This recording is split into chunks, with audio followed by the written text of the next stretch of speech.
Oi, pessoal, tudo bom?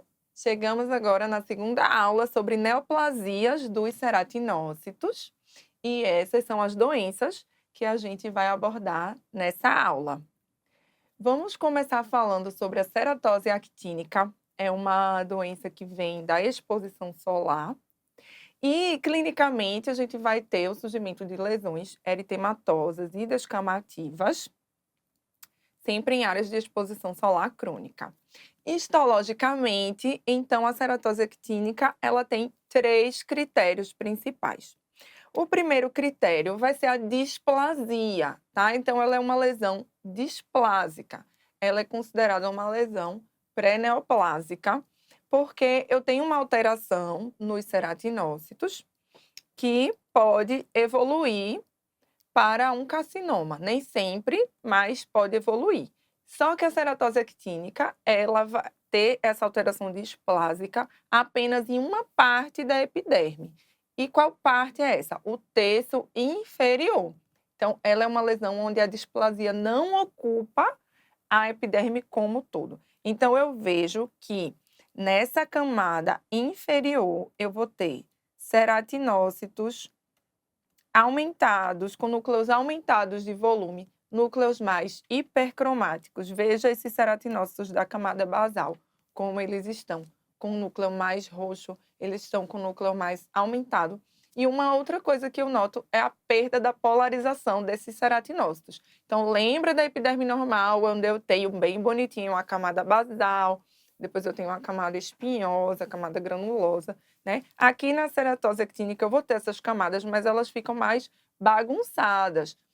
A gente vê os ceratinócitos, às vezes eles se amontoam, às vezes eles ficam um pouco mais afastados. Então, isso é uma perda de polaridade.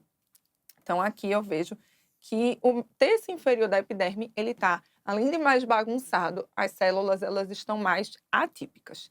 Esse é um critério para a ceratose seborreica. O outro critério a gente vê na camada granulosa, onde eu tenho a diminuição da camada granulosa, podendo ter áreas de agranulose. Aqui nessa foto eu vejo apenas a diminuição da camada granulosa.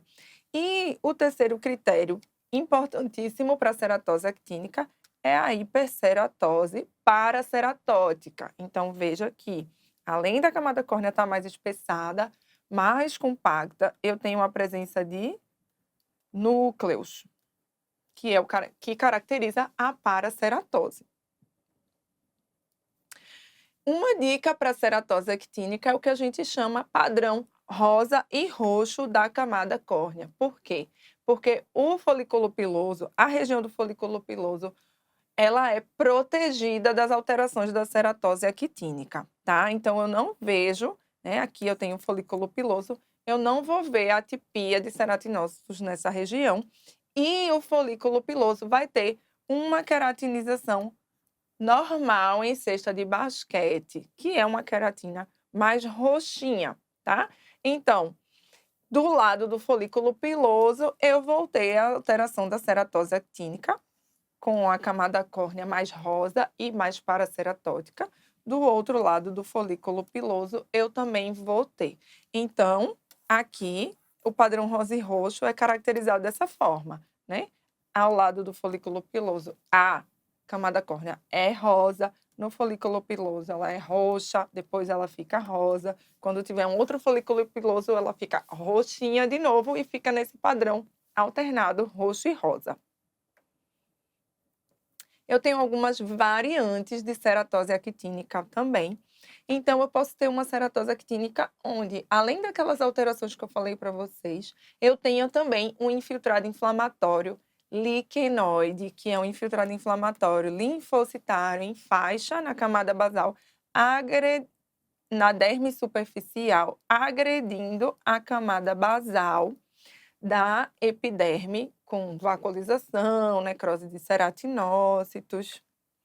Então, aqui, né, mais perto, eu tenho uma ceratose actínica liquenoide, né? Eu tenho aqui essa parte do infiltrado inflamatório, agredindo a camada basal com formação de corpos apoptóticos, e eu vou ver que eu tenho aqui atipia nesses meus ceratinócitos com núcleos aumentados, com nucleolo evidente, tá? Eu tenho um outro padrão de ceratose actínica, que é a ceratose actínica acantolítica, onde eu vou ver, né, além daquilo que eu falei para vocês, da paraceratose, hipogranulose ou agranulose, das atipias dos ceratinócitos basais, eu vou ver um processo de acantólise nessa região, normalmente suprabasal, com a formação dessa fenda acantolítica e esses ceratinócitos arredondados dentro dessa fenda. Passando agora para quelite actínica, então é uma lesão solar também, né, de dano actínico. Ela se assemelha à ceratose actínica, só que ela ocorre aqui nessa região do vermelhão do lábio. E ela se caracteriza clinicamente como lesões avermelhadas ou podem ser lesões brancacentas, atróficas, perda do contorno labial. E histologicamente, eu vou ter algumas alterações que podem se assemelhar, sim, à ceratose actínica, mas não são totalmente iguais, né? Eu vou ter, sim, uma hiperceratose. Então, vocês lembram que essa região do vermelhão do lábio, né, é uma mucosa, não forma camada granulosa nem camada córnea normalmente, e na quelite actínica eu vou ter a formação dessas camadas, da camada córnea, posso ter formação de camada granulosa também, tá? E eu vou ter uma proliferação de ceratinócitos que vai causar essas projeções de epitélio para a lâmina própria, tá? E quando eu olhar mais de perto, esses ceratinócitos vão ter o que a gente chama de displasia, eles vão estar mais desorganizados com esse nucleolo evidente, um núcleo aumentado, tá? E aqui na terceira imagem eu vou ver um aumento da celularidade com pleomorfismo. Ceratinócitos com núcleos de tamanhos variados. Então, aqui eu tô vendo, né, novamente, isso aqui é uma mucosa, a gente normalmente não encontraria a formação da camada córnea, nem formação da camada granulosa, mas na quelite actínica eu vou ter. Aqui tem uma particularidade, eu tô vendo aqui o córion, porque na mucosa a gente não chama derme, a gente chama córion, com a elastose solar, então é uma alteração do colágeno, onde ele fica assim mais basofílico, certo? E eu tenho uma displasia discreta da epiderme, esses ceratinócitos aumentados com nucleolo evidente, né? Mais bagunçadinhos. Às vezes a displasia na quelite actínica ela é mais discreta do que na ceratose actínica. Às vezes ela é um pouco mais difícil de perceber, tá? E na quelite actínica, normalmente a gente vai graduar essa displasia em leve, moderada e acentuada, dependendo se ela acomete o terço inferior, se ela acomete o terço médio da epiderme, o terço superior, tá? A gente também faz essa graduação, que na ceratose actínica normalmente a gente não faz. Passando agora para a doença de Bowen. Então, a doença de Bowen, ela é um carcinoma in situ da pele. Então, lembra que na ceratose actínica eu falei que a gente tem uma displasia de ceratinócitos no terço basal, né, o terço inferior da epiderme. Na doença de Bowen, esses ceratinócitos atípicos vão ocupar toda a espessura da epiderme, caracterizando um carcinoma in situ, porque eu não vou ter a invasão para a derme, a lesão vai estar só dentro da epiderme. Normalmente, ela é caracterizada por essas lesões, essas máculas ou placas eritematosas, irregulares e descamativas. E a gente vai ter, dependendo da localização e da clínica dessa lesão de carcinoma in situ, a gente vai nomear essa lesão de diversas formas, como, por exemplo, aqui na região peniana, essa placa única, avermelhada, brilhosa, né? Com a histologia de carcinoma in situ, ela vai ser chamada de eritroplasia de Queirá. Já essa lesão na região genital, com múltiplas pápulas, né, surgimento de múltiplas pápulas na região genital. Quando a gente vê na histologia, se for um carcinoma in situ, a gente vai chamar de papulose bauenoide. E a doença de Bowen, né, ou essas outras que eu falei também, histologicamente vão ser semelhantes. E você olha no menor aumento, você vai ver essa acantose da epiderme. Então, compara com a epiderme normal adjacente, a espessura, né? Epiderme mais fininha, e de repente essa epiderme, ela cresce, ela fica mais acantótica. E outra coisa que você nota também é essa coloração mais arroxeada. Olhando mais de perto, você já começa a perceber uma desorganização ou perda da polaridade dos ceratinócitos, começa a ficar a epiderme com aspecto mais bagunçado, e você olhando mais de perto, você vê que realmente esses ceratinócitos são atípicos, com núcleos aumentados de volume, hipercromáticos. Eu tenho também multinucleação, né? Eu vou ter também, se eu procurar, figuras de mitose. E você vê que ocupa toda a espessura do epitélio, essa proliferação neoplásica desses ceratinócitos. Então, veja que a epiderme está totalmente ocupada por essa proliferação atípica de ceratinócitos, até lá em cima, o terço superior, eu vou ter esses ceratinócitos atípicos, né? Normalmente eu também vou ter a hiperceratose com paraceratose. Figuras de mitose anômalas eu vou ter por toda a epiderme, né? Então, lembra que eu posso encontrar mitoses na camada basal e ser normal, mas uma mitose alta, dessa forma, ela é totalmente atípica. A doença de Bowen também faz diagnóstico diferencial com as neoplasias intraepiteliais pagetoides. Ela também pode se mostrar com um padrão pagetoide, que é um padrão onde eu tenho um clone de células com citoplasma claro, né, ascendendo pela epiderme. Então, por exemplo, aqui eu vejo que eu tenho um fundo de epiderme normal e eu tenho esses ninhos, né, esses blocos de ceratinócitos com citoplasma claro ascendendo na epiderme normal. Esse é o padrão pagetoide. Então, o padrão pagetoide, ele inclui algumas doenças, então lembrar sempre do Bowen pagetoide. Fora isso, o melanoma in situ e também a doença de Paget. São basicamente esses 3 diagnósticos diferenciais, tá? Então, aqui, de novo, vendo esses clone, né, esse ninho de ceratinócitos mais pálidos. Aqui, mais uma vez, né, você vê que tem essa variante com células mais claras do Bowen, que ascendem pela epiderme e faz diagnóstico diferencial dessas 3 doenças, o Paget, o melanoma e o Bowen. E aí, quando eu estou muito em dúvida nessa lesão do diagnóstico certinho, eu vou laudar como neoplasia intraepitelial pagetoide e vou solicitar o quê? A imunohistoquímica, que vai me dizer, dependendo da marcação, qual é exatamente aquela célula que está proliferada. Então, no caso do Bowen, né, eu posso pedir um AE3, que é um painel, né, de citoqueratinas, que vai corar as células epiteliais. A E1 e 3, no caso, coraria tanto o Paget quanto o Bowen, porque o Paget também é epitelial, só que ela é glandular, certo? E aí, aqui você vê que essas células coraram a citoqueratina, né? Elas estão amarronzadas, então foi positivo.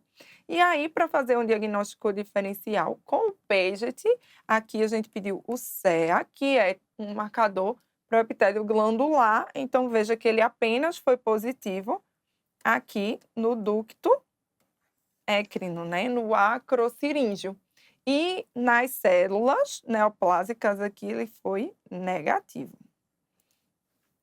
Então, é uma lesão epitelial, que não é o Paget. Então, ela vai ser o Bowen. E aqui é um marcador para melanócito, para a gente descartar um melanoma in situ, que nas células claras, ele foi negativo. Ele foi positivo realmente nos melanócitos da camada basal, mas no agrupamento de células neoplásicas ele foi negativo, descartando também um melanoma e fechando o diagnóstico de Bowen. Outra coisa que a gente pode tentar observar nessas neoplasias intraepiteliais pagetoides é se a gente consegue detectar a presença das pontes intercelulares no meio dessas células da neoplasia, porque isso também vai caracterizar uma neoplasia de ceratinócitos. Então, a gente pode conseguir ver no HE essas pontes, né, intercelulares. Nem sempre a gente vê, mas quando a gente vê, ajuda também a gente a chegar no diagnóstico de Bowen. Então, os achados histológicos do Bowen vai ser a acantose, né, porque ela é uma neoplasia de ceratinócitos. Atipia de ceratinócitos acometendo toda a espessura da epiderme, porque ela é um carcinoma in situ. Múltiplas figuras de mitose com mitoses altas, porque as baixas elas podem acontecer mesmo na pele normal ou nas neoplasias benignas, mas as altas elas só acontecem realmente nas neoplasias malignas. Perda de polaridade, então você não vai ver mais camada basal, espinhosa, granulosa, tudo bem bonitinho, vai estar tudo bagunçado, porque a epiderme vai estar toda substituída por essa neoplasia e pode ter disseminação pagetoide, que seriam células atípicas subindo pela epiderme com fundo de epiderme normal. Certo? Vamos para a próxima lesão, que é o ceratoacantoma. Então, o ceratoacantoma, ela é essa neoplasia de ceratinócitos. Ela é uma neoplasia atípica, né? É uma neoplasia que tem autores que consideram como uma variante de SEC, outros não consideram como SEC. E ela é uma lesão crateriforme, tá?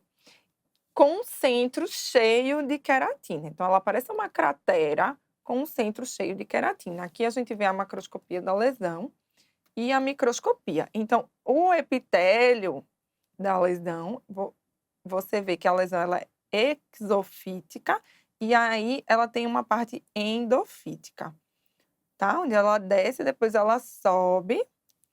E aqui no meio, eu vejo tudo isso, um tampão de queratina.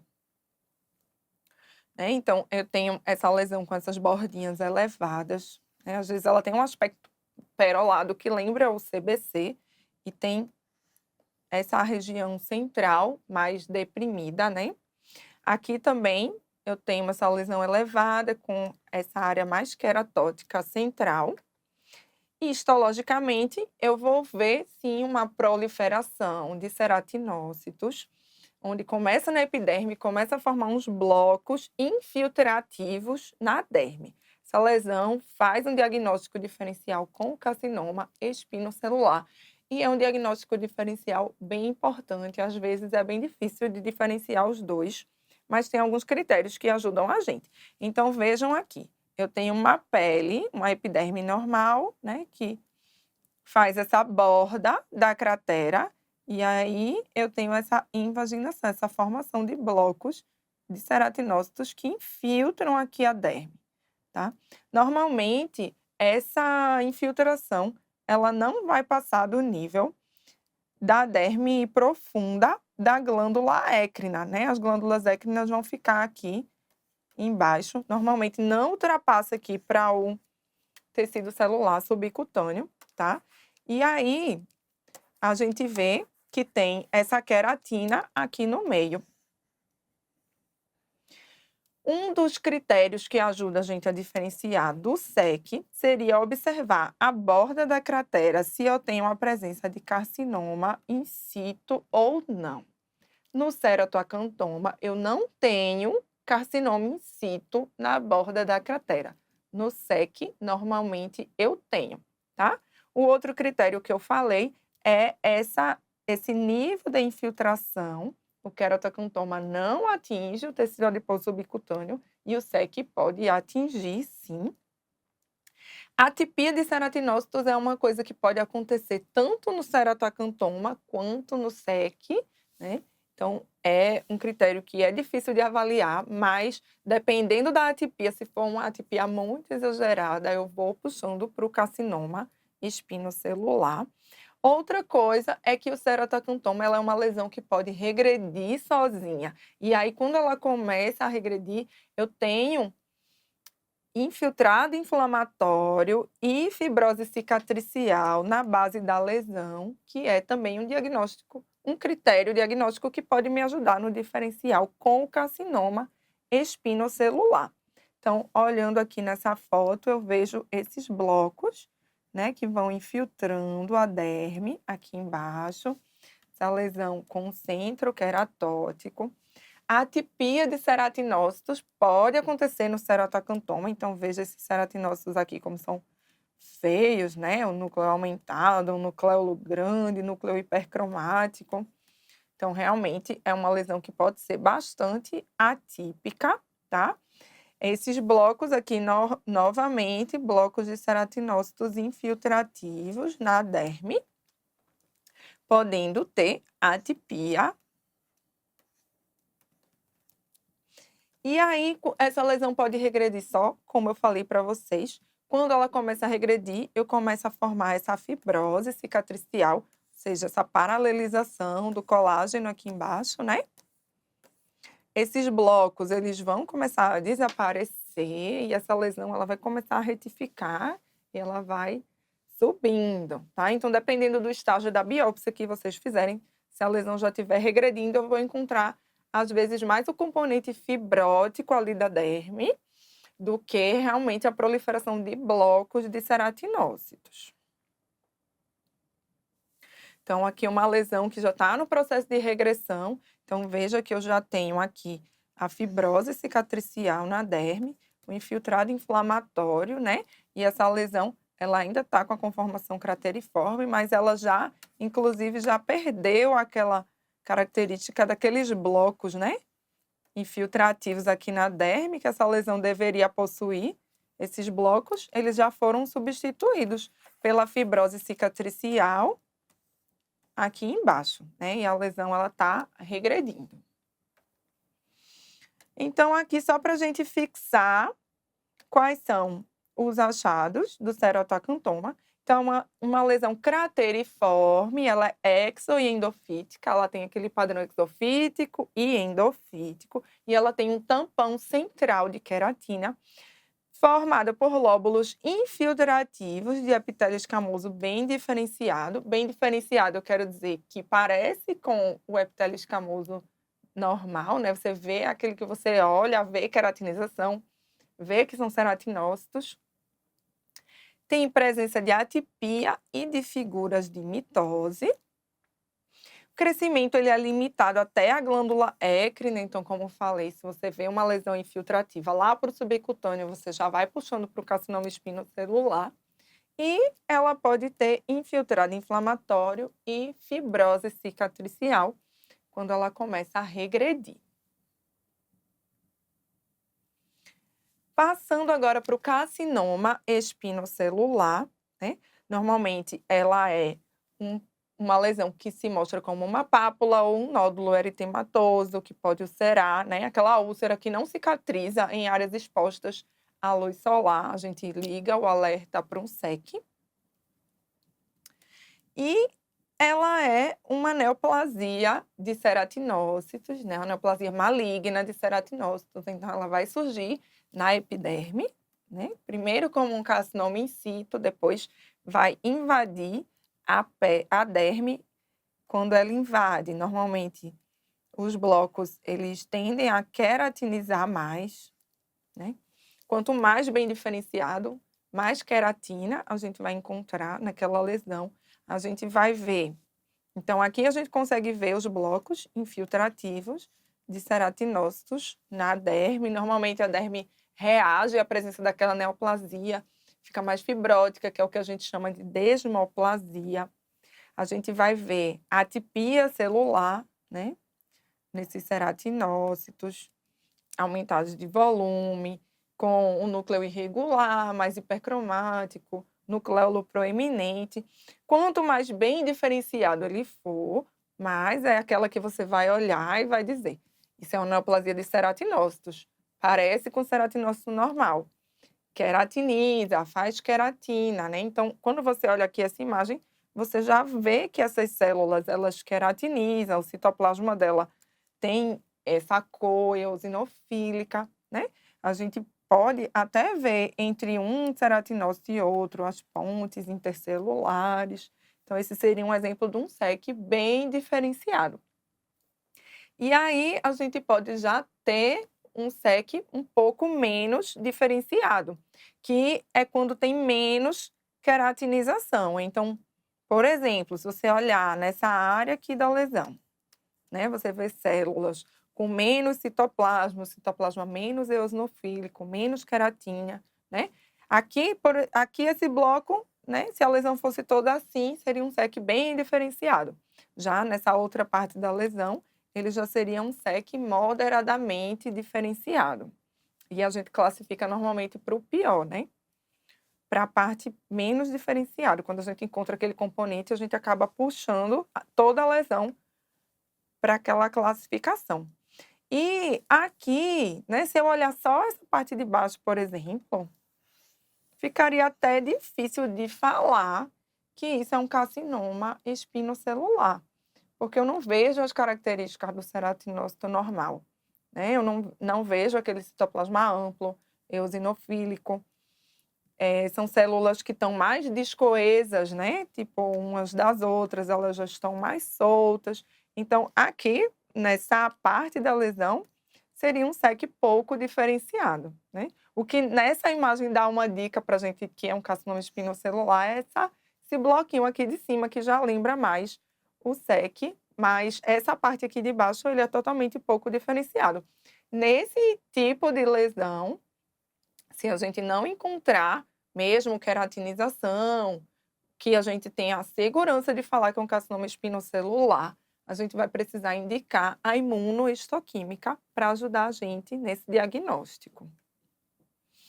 A gente tem alguns tipos também de carcinoma espinocelular, e a gente tem esse tipo que é o tipo acantolítico, que é um tipo de pior prognóstico. Então, quando a gente encontra essas áreas de acantólise, a gente tem que referir no laudo, porque ele confere um pior prognóstico à lesão. E ele também é chamado pseudoglandular. Por quê? Porque no centro do bloco tem a formação dessa fenda com os ceratinócitos acantolíticos no meio, e os ceratinócitos que ficam ao redor da fenda, ele faz essa conformação que vai lembrar uma glândula, né, com um lumen. Então, é aquele SEC que pode lembrar um adenocarcinoma. Ele é um SEC pseudoglandular ou acantolítico. Aqui eu tenho um SEC onde o ceratinócito, ele fica com esse citoplasma mais claro, né? Nessa cor mais clara. Então, também ele pode assumir essa conformação, que é o que a gente chama de células claras, essa variante. E a gente tem também essa variante aqui, onde o ceratinócito, ele fica mais fusiforme, formando feixes de células fusiformes. Essa variante aqui também, muitas vezes, é difícil da gente caracterizar como um carcinoma espinocelular. Então, muitas vezes, realmente, a gente precisa indicar imunohistoquímica para esses casos aqui. Um marcador bom para carcinoma espinocelular é o P63. Ele é um marcador nuclear, então ele vai corar nessa cor amarronzada, né, os núcleos das células. Então, é um marcador muito bom quando a gente quer caracterizar o SEC. P63, P40 também a gente pode utilizar, são bons marcadores para carcinoma espinocelular. O carcinoma verrucoso, ele é uma variante bem diferenciada e não infiltrativa de SEC. ele se comporta como um carcinoma in situ. E ele tem algumas variantes, dependendo da apresentação clínica, da localização, onde ele aparece, a gente vai chamar de nomes diferentes, tá? Se for a variante cutânea da região plantar, ele vai ser o epitelioma cuniculatum. Se for na região oral, vai ser a papilomatose oral florida. Na região anogenital, vai ser o tumor de Buschke-Lowenstein, tá? Histologicamente, ele pode ser igual à verruga viral. Por quê? Porque ele é uma lesão que faz aquela papilomatose e ele é uma lesão que não tem atipia, tá? Então, para a gente caracterizar o carcinoma verrucoso, eu não posso ver a atipia de ceratinócitos. E sempre quando a gente vê uma lesão sem atipia, a gente pensa logo numa lesão benigna, né? E ele pode parecer realmente com a verruga viral. Então, a gente precisa correlacionar muito com a clínica e ele é aquele diagnóstico que muitas vezes é realizado retrospectivamente, quando você faz uma biópsia incisional, e aí a gente dá ao patologista compatível com verruga viral, e aí volta, e é aquele paciente que não melhora, e que a lesão cresce, começa a ficar aquela lesão grande, que clinicamente isso não é uma verruga viral de jeito nenhum. E aí a gente, então é porque era um carcinoma verrucoso. Então, muitas vezes é um diagnóstico difícil a esse ponto de já ter alguns diagnósticos falsos, negativos de verruga viral num carcinoma verrucoso, tá? Então, clinicamente, vai ser aquela lesão grande, descamativa, né? Aquela lesão que não vai responder a nenhum tratamento para verruga. E aí, histologicamente, então, é uma lesão que vai ter a papilomatose, certo? Hiperceratose, e vai ter a formação desses lóbulos de epitélio escamoso, bem diferenciado, que vão crescer em direção à derme, tá? E esses lóbulos, eles vão se aprofundando na derme, podem chegar até o padrão até o tecido adiposo subcutâneo, e ele sempre vai ter esse padrão em bordas rombas, que é um padrão não infiltrativo, certo? Não tem atipia, como eu falei. Outra coisa que pode acontecer, mas assim, a gente não tá vendo nessa foto, são microabscessos dentro do epitélio, então a gente pode ter esses microabscessos neutrofílicos dentro do epitélio, tá? E inflamação crônica também, que pode acompanhar essa lesão. Então, vem aqui de novo, né? É uma lesão onde tem papilomatose, hiperceratose e a formação desses lóbulos escamosos bem diferenciados que crescem, né, nesse padrão de bordas rombas em direção à derme. E aqui você vê que ele não tem atipia, não tem pleomorfismo, né? Os ceratinócitos, eles têm uma aparência branda, então uma lesão que realmente confunde a gente para a gente fechar o diagnóstico de carcinoma. Às vezes é difícil, quando ele tem muita proliferação celular, muitos lóbulos de epitélio escamoso que vai na derme, mais profundo, ajuda. Realmente é uma coisa que ajuda a gente. Mas se for uma biópsia incisional, superficial, infelizmente, às vezes a gente não consegue fechar, né? Podendo até vir um diagnóstico de verruga viral, mas lembrar sempre de ter essa conversa entre o médico assistente e o patologista para a gente afinar e chegar no diagnóstico. Vamos passar agora para o carcinoma basocelular, né? Uma lesão super comum na nossa prática, tanto clínica quanto na nossa rotina, tá? E o carcinoma basocelular, ele tem alguns subtipos histológicos, tá? Que vão determinar risco de recorrência. Então, a gente tem os carcinomas basocelulares de baixo risco e os de alto risco. Então, quais são os carcinomas basocelulares de baixo risco? Então, o CBC nodular superficial, CBC pigmentado, CBC infundíbulo cístico, que é quando ele tem uma diferenciação para anexo, CBC fibroepitelial. E os de alto risco? O CBC basoescamoso, né?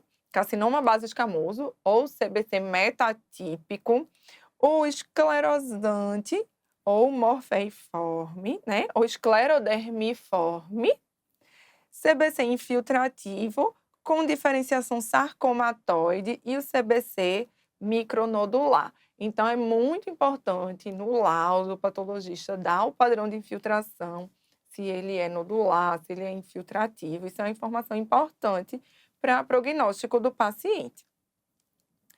O carcinoma basocelular, ele é caracterizado por essa proliferação de células basaloides.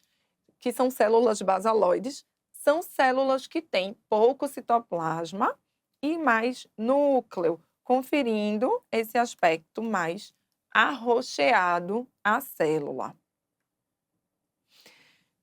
Outra característica do carcinoma basocelular, então, o carcinoma basocelular, ele também é chamado de carcinoma tricoblástico. Ele vem do tricoblasto, que lá da embriologia é a estrutura que vai dar origem ao pelo.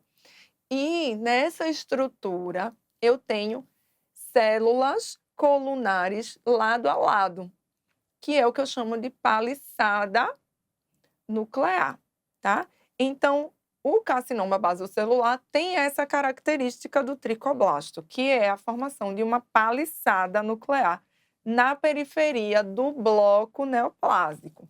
Então, você vê, nesse aumento a gente consegue ver a paliçada, porque na periferia eu tenho um roxinho mais forte na periferia do meu bloco, né? Então, aqui, por exemplo, eu também tenho uma coloração arroxeada mais forte, que é justamente porque eu tenho esses núcleos lado a lado.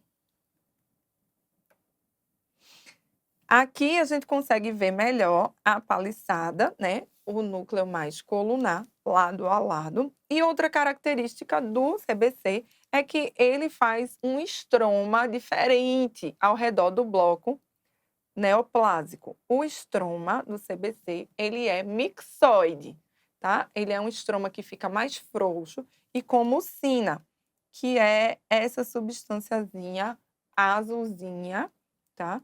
E muitas vezes ela sai no processamento histológico e aí fica uma fenda, um buraco ali, uma área branca onde tinha a mucina, que é o que a gente chama de fenda de retração, tá? Artefato de fenda de retração, que é uma característica muito importante do CBC que ajuda a gente nesse diagnóstico. Então, aqui eu tenho o carcinoma basocelular nodular. Ele é normalmente uma placa, nódulo ou pápula perolada, né? E a gente vê na dermatoscopia esse pigmento em folha de bordo. Outra coisa que eu vejo também são telangiectasias.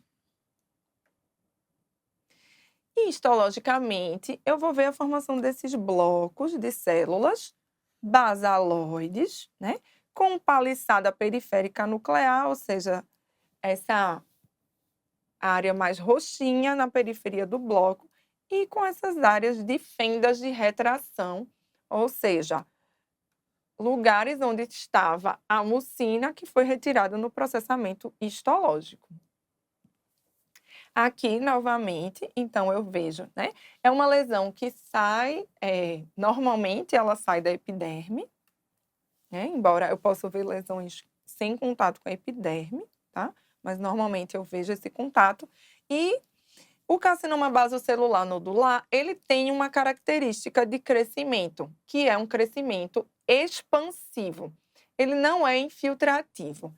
Nesse crescimento expansivo, a neoplasia cresce na derme e ela empurra os anexos da derme para fora da neoplasia, tá? Então, é isso que acontece com o carcinoma basocelular nodular. Vê só. Veja que aqui, olha o contorno de crescimento dessa neoplasia, tá? E os anexos cutâneos, como, por exemplo, a glândula sebácea, está aqui do lado.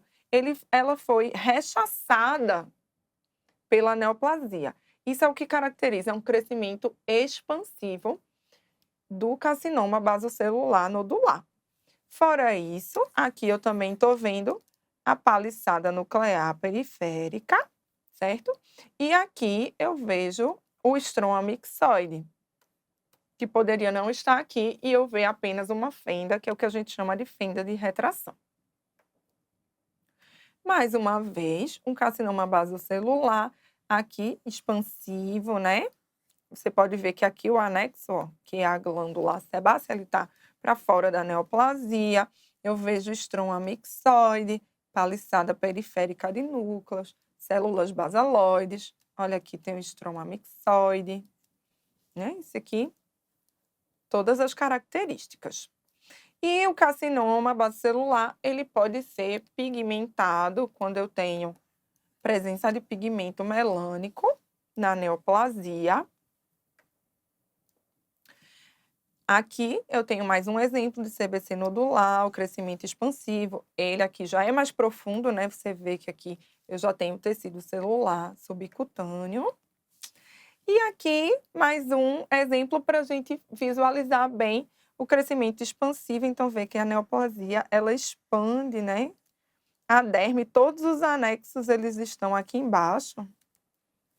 Então, eles foram rechaçados pela neoplasia. Isso é o que a gente chama de crescimento expansivo, que é a característica do CBC nodular.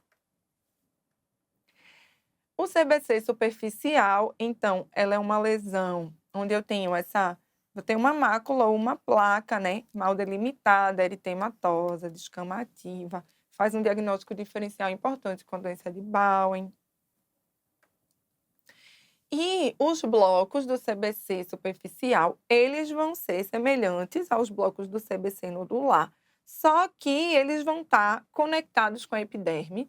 E essa neoplasia, ela tem um padrão de crescimento multicêntrico, saltatório. Então, eu vou ter blocos de célula basaloide intercalados com áreas de epiderme normal. Aqui eu tenho mais um bloquinho, epiderme normal, mais um bloquinho, epiderme normal. Ele é multicêntrico. Então, é um CBC que, às vezes, eu posso até não ver a lesão na margem, da margem livre, e a lesão ter saltado aquele pedacinho, né, da margem e ainda ter continuado no paciente. Pode ser que aconteça isso porque ele tem esse padrão saltatório. Então, aqui de novo, você vê o bloco de células basaloides com uma paliçada periférica e esse estrominha mixoide do CBC nesse padrão saltatório multicêntrico, tá?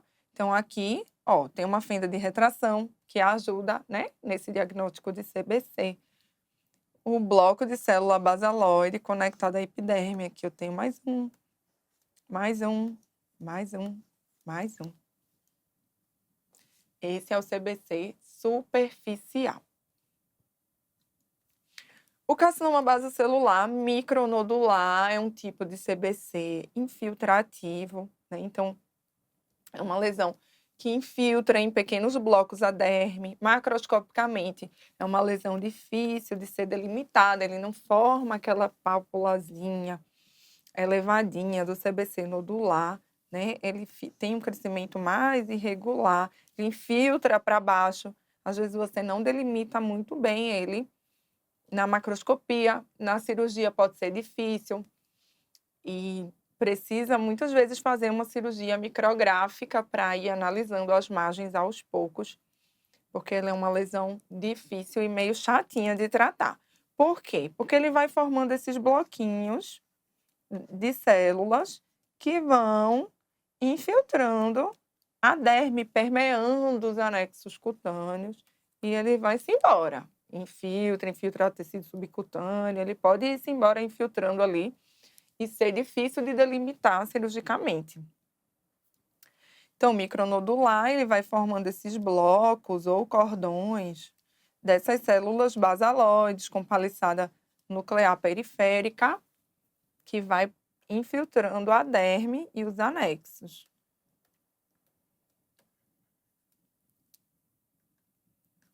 Então, de novo, né? Aqui o CBC micronodular tem também o estrominha mixoide.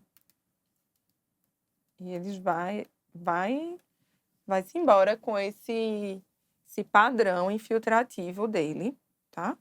Então, aqui, ó, de novo, tá vendo que ele vai permeando os anexos, ó. Aqui eu tenho um ducto glandular, eu tenho o músculo piloeretor e os blocos, eles estão ao redor desses anexos, diferente do CBC nodular, que rechaça os anexos para a periferia da neoplasia. Aqui ela sai permeando.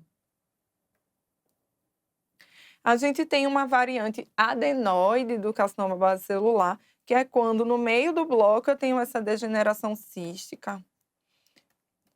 E aí você vê células basaloides ao redor com uma cavidade no meio, né? Lembrando uma glândula, lembra uma neoplasia glandular.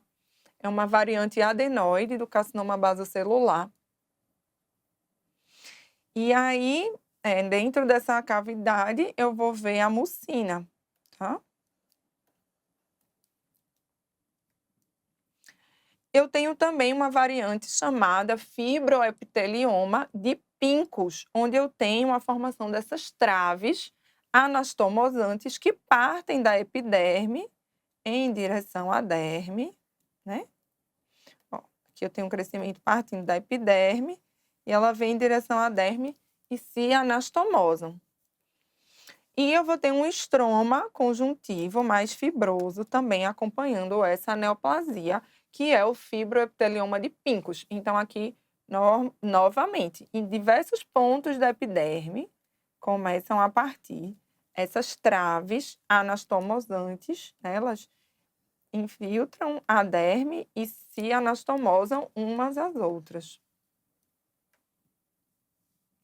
Aqui, olhando mais de perto, né? Essas traves, então, elas, né, um CBC, células basaloides, paliçada periférica de núcleos, e eu tenho esse estrominha mais fibroso aqui, caracterizando o estroma também dessa variante de CBC, que é o fibroepitelioma de Pincus.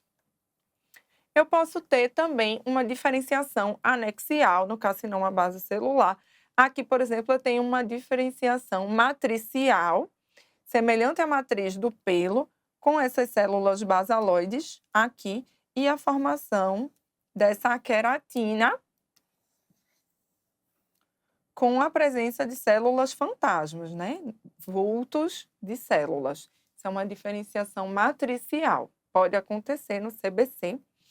Aqui eu tenho o CBC infundíbulo cístico, né? Que também tem uma diferenciação anexial para infundíbulo do pelo, com a formação dessas áreas, esses pseudocistos, onde eu tenho uma queratinização lamelar semelhante ao infundíbulo do pelo, é o CBC infundíbulo cístico.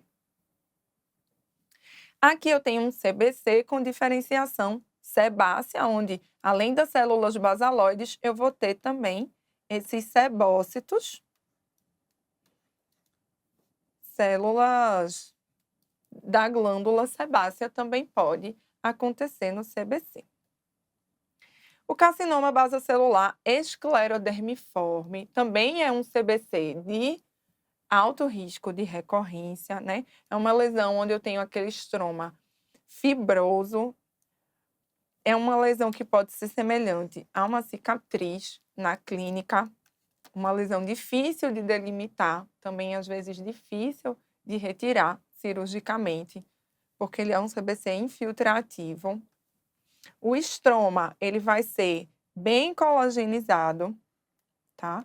Bem fibroso, escleroso mesmo, eu vou ter uma esclerose estromal. E esse tumor, ele vai apertar os ninhos de células. Esses ninhos vão ficar ali espremidos dentro desse estroma, vão formar cordões.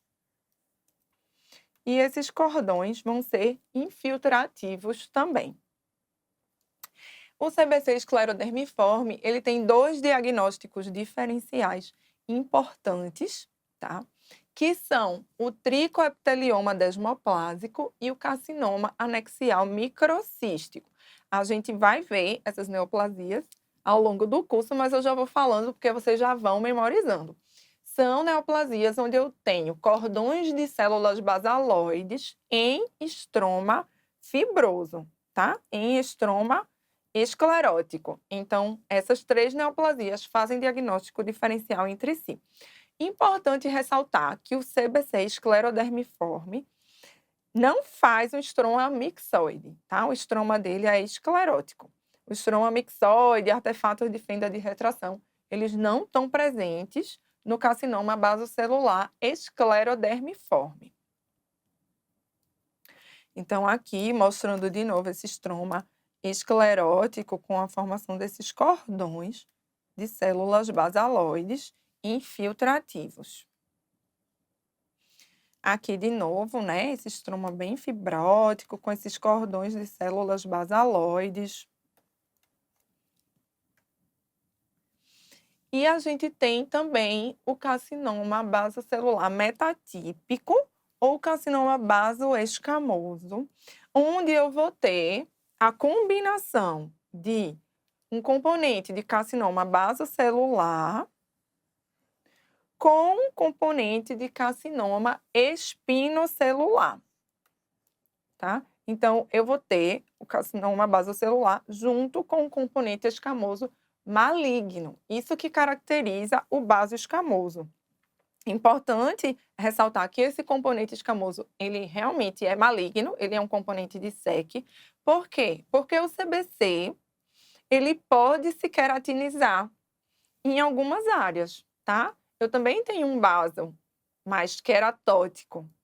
E isso, a presença de queratina no baso não caracteriza um baso escamoso, tá? Porque normalmente essa queratinização, ela é mais benigna no CBC, tá? Um CBC nodular mais clássico pode ter áreas de queratinização. Para ser um CBC metatípico ou baso escamoso, eu tenho que ter essa queratinização numa área maligna. E aí ele vai adquirir o prognóstico do SEC. Joia? É isso, pessoal. Não se avexem, tá? A gente vai vendo tudo com calma. Muito obrigada por vocês estarem aqui comigo e até a próxima.